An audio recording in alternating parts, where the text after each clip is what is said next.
Assalamualaikum warahmatullahi wabarakatuh. Perkenalkan, Waalaikumsalam Warahmatullahi warahmatullahi wabarakatuh. wabarakatuh. perkenalkan nama saya Alindra Ramadansyah dari instansi Inspektorat. Di sini saya akan menjadi moderator mengenai diskusi terkait analisis isu makro Smart ASN. Nah, teman-teman boleh memperkenalkan diri dulu. Baik, terima kasih Aldi ya. Saya Rizka Dwi Aprianti dari RSUD Sekarwangi. Saya berprofesi sebagai bidan. Selanjutnya saya Isma Martini, saya sebagai perawat di RSUD Pelabuhan Ratu. Oke, selanjutnya nama saya Rusdiana Resa dari RSUD Pelabuhan Ratu, berprofesi sebagai bidan. Dan saya Septian Nugraha, saya dinas di Puskesmas Jaya sebagai perekam medis. Nah, setelah kita kenalan, kita akan mendiskusikan mengenai analisis isu-isu makro Smart ASN. Nah, isu yang kita ambil itu adalah pemindahan ibu kota negara. Nah, dari teman-teman sekalian, ada yang tahu nggak kenapa sih pemerintah memindahkan ibu kota negara atau latar belakangnya? Baik, saya akan mencoba memaparkan tentang sedikit pengetahuan pemerintah kenapa ingin memindahkan IKN ya. Izin ya Ali ya. Ya, silakan Teh. Saya mau mencoba untuk memaparkan terkait ide pemindahan IKN. Ini sebetulnya bukan pertama kali dicetuskan. Jadi sejak Presiden Soekarno masih menjabat, itu sudah ada ide terkait pemindahan. Nah, Presiden Soekarno memilih Palangkaraya sebagai IKN dengan alasan Palangkaraya berada di tengah kepulauan Indonesia dan wilayahnya luas. Kemudian pada era Presiden SBY pun wacana pemindahan IKN muncul kembali karena kemacetan dan banjir yang melanda Jakarta. Wacana pemindahan IKN-nya yaitu ke Jonggol. Nah, terdapat 3 opsi yang muncul pada era SBY pada saat itu.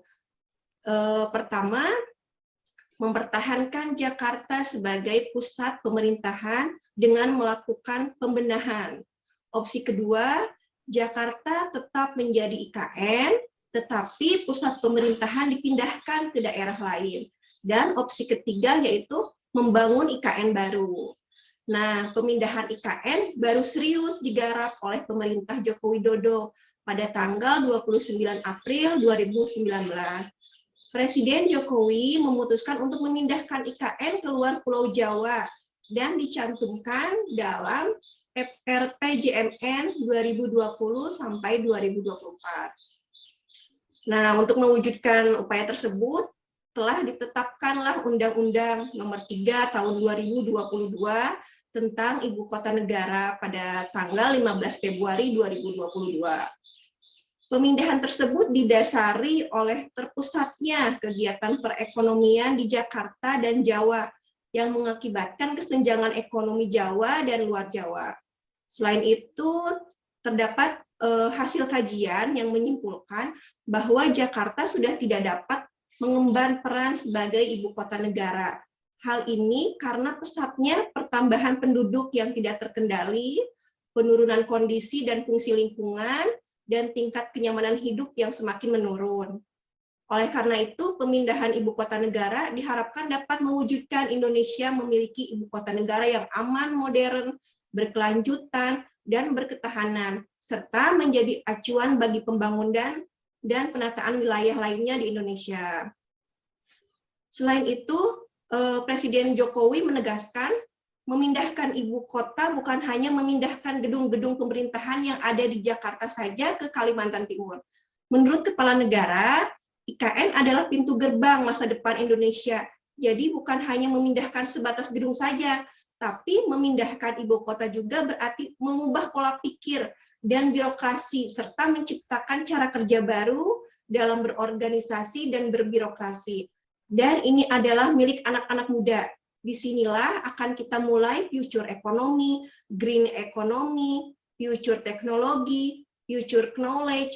Presiden Jokowi pun berharap ibu kota baru kelak akan memiliki rumah sakit internasional hingga universitas kelas internasional. Dan diharapkan ini juga bisa membuka yang namanya future job and future skill. Nah, mungkin ini hanya sedikit gambaran tentang munculnya ide pemerintah membangun IKN yang baru. Terima kasih, mungkin ada tambahan lainnya dari yang lain. Saya serahkan lagi ke moderator ya. Terima kasih, Teh Isma, pemaparannya sudah sangat baik. Kemudian setelah kita mengetahui ide atau latar belakang terkait pemindahannya IKN, ada yang tahu nggak sih dampak apa dari pemindahan IKN itu? Silakan. Ya, dalam pemindahan IKN ini justru harus diperhatikan dampak-dampak negatif yang ditimbulkan ya. Saya mencatat ada 6 dampak yang akan ditimbulkan, dampak negatif. Yang pertama itu pemindahan IKN tentu saja akan menelan biaya yang sangat besar, sedangkan di tengah perekonomian rakyat yang masih belum stabil akibat pandemi COVID-19, ini justru merupakan pemborosan anggaran negara di tengah banyaknya rakyat yang sedang membutuhkan. Yang kedua, pemindahan IKN juga berdampak pada pencemaran dan kerusakan lingkungan, seperti meningkatnya risiko kebakaran hutan. Yang ketiga, mengancam keberlangsungan hidup flora dan fauna yang berfungsi menjaga ekosistem. Yang keempat, hutan akan beralih fungsi menjadi gedung-gedung pencakar langit, padahal Kalimantan dijuluki sebagai paru-parunya dunia. Yang kelima, berpotensi banjir.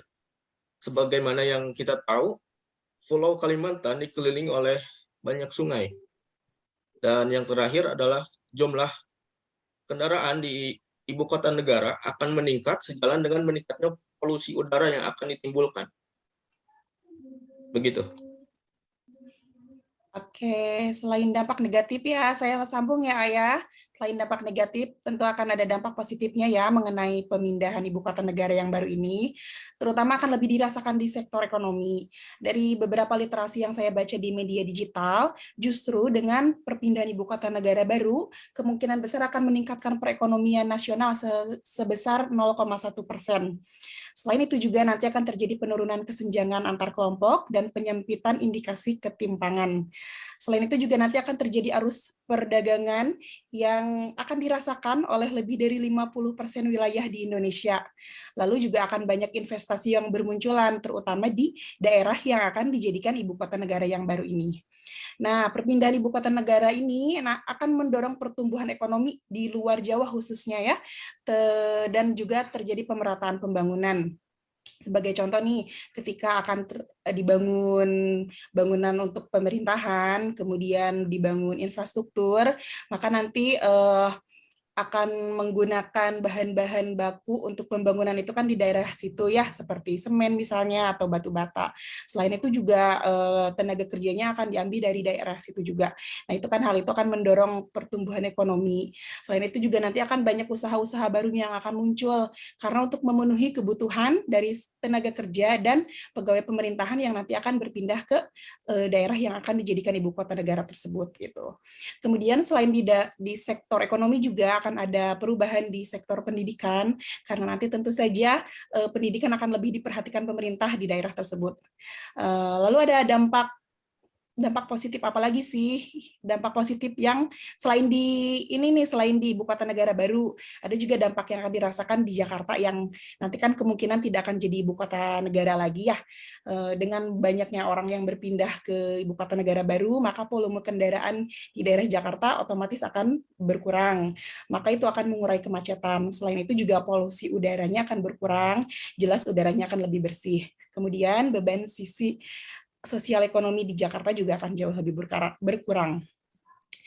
Nah, lalu kita sebagai ASN ya, teteh pasti harus siap kapan aja dipindahkan ke ibu kota negara baru ya. Itu dengan kita setuju untuk pindah ke ibu kota negara baru, berarti kita ikut menerapkan nilai-nilai Smart ASN, yaitu nasionalisme. Ya, sekian dari saya kembalikan ke moderator, silahkan.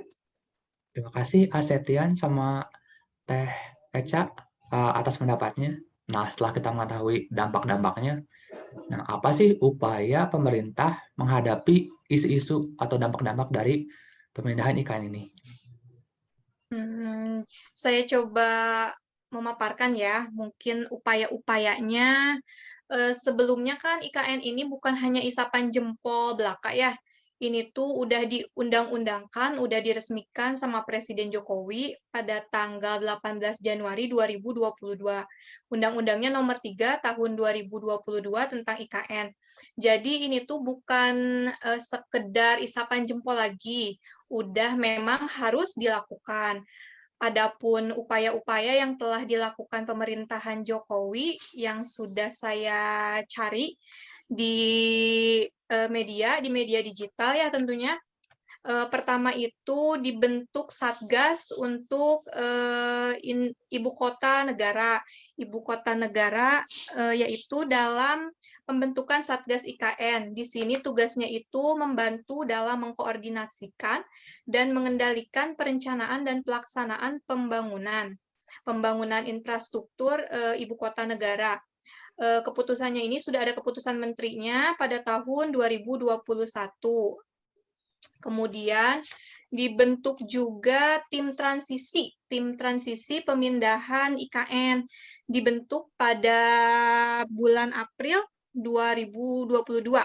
Pembentukan ini berdasarkan keputusan dari Mensesnek nomor 105 tahun 2022 tentang transisi pendukung persiapan pembangunan dan pemindahan ibu kota negara.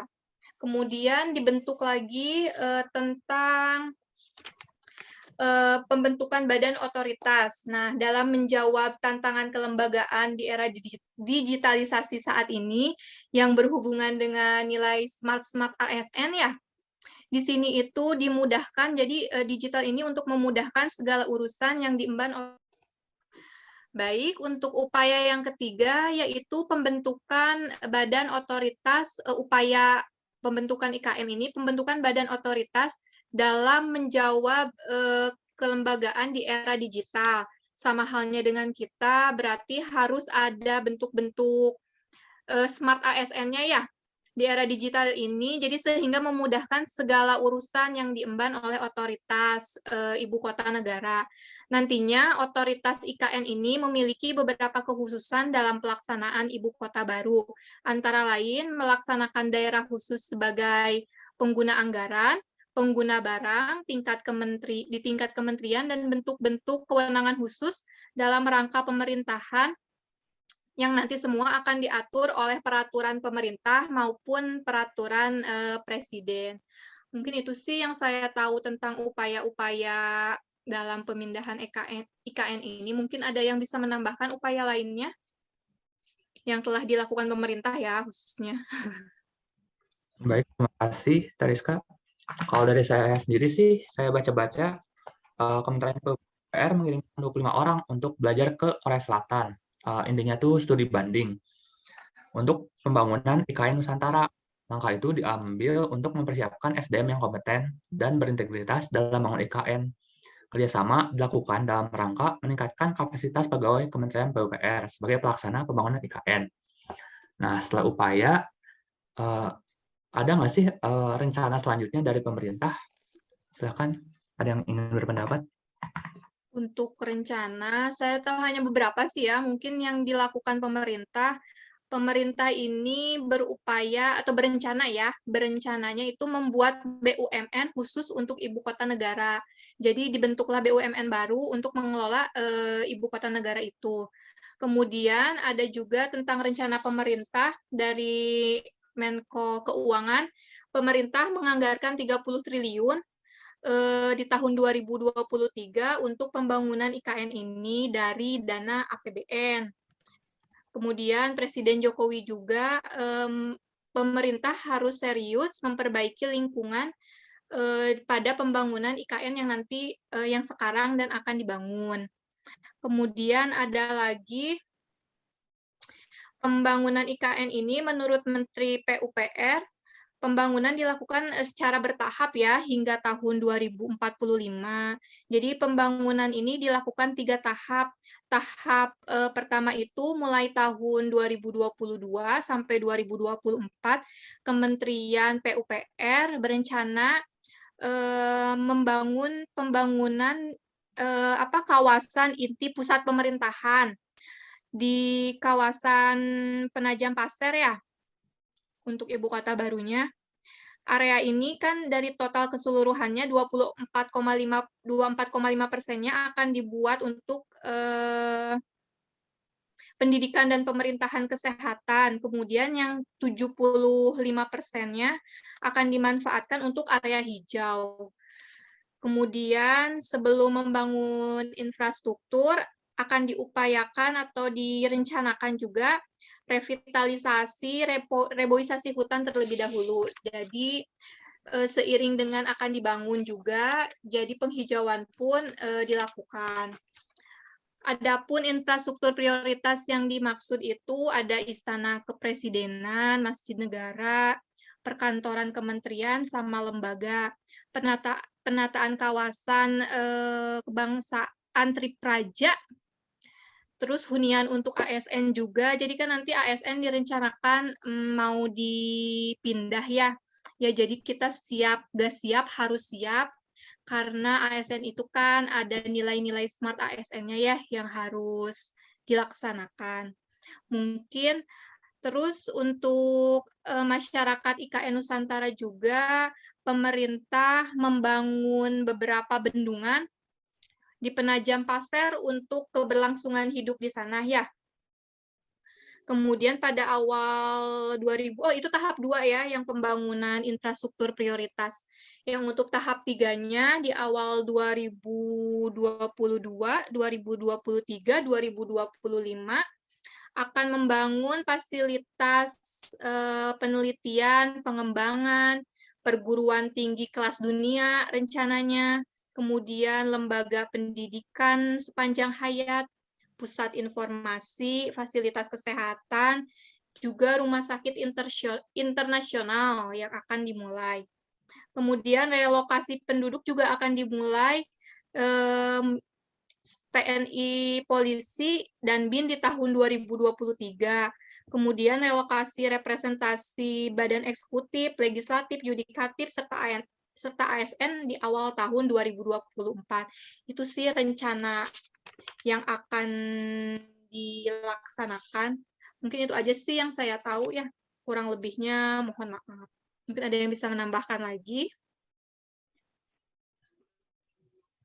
Silakan kalau ada yang mau menambahkan. Jika tidak, baik setelah kita berdiskusi mulai dari ide atau latar belakang kenapa IKN itu pindah, kemudian dampaknya, upaya, dan rencana ke depannya dari pemerintah. Di sini saya akan menarik kesimpulan bahwa pemerintah memindahkan IKN karena terpusatnya kegiatan perekonomian di Jakarta dan Jawa yang mengakibatkan kesenjangan ekonomi Jawa dan luar Jawa.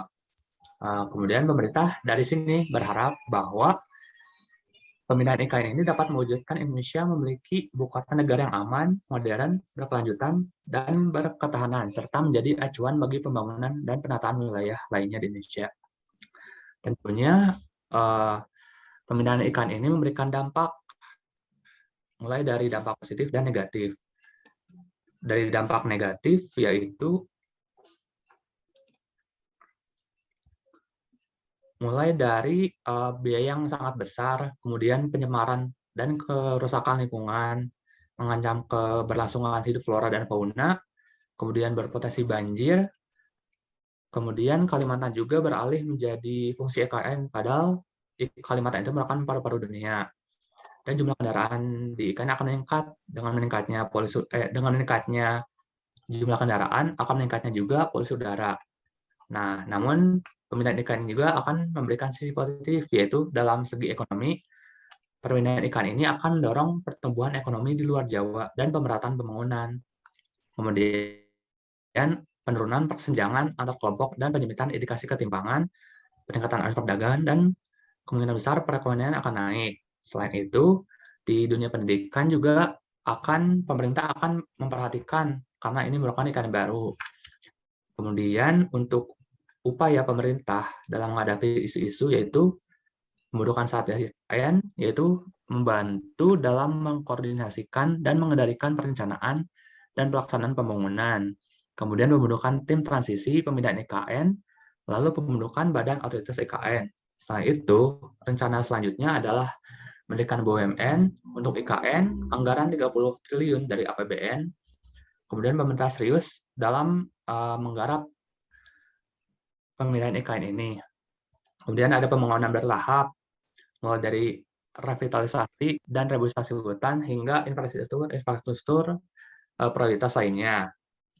Selain itu, tambahan dari saya untuk mengatasi isu terkait dipindahkannya ASN pusat ke IKN adalah pemerintah bersedia menyediakan rumah dinas atau rumah susun untuk ASN-ASN tersebut. Jadi, para ASN tidak perlu khawatir, misalnya kalau untuk pindah ke IKN itu harus beli rumah lagi. Nah, udah dikasih dan pemerintah. Nah, setelah itu sekian diskusi yang kita diskusikan atau isu yang telah kita diskusikan. Terima kasih AA sama Teteh atas pendapatnya dan pemaparannya. Saya sebagai moderator undur diri. Kurang lebihnya mohon maaf. Wabillahi taufiq wal hidayah. Wassalamualaikum warahmatullahi wabarakatuh. Waalaikumsalam. Waalaikumsalam warahmatullahi wabarakatuh. Waalaikumsalam.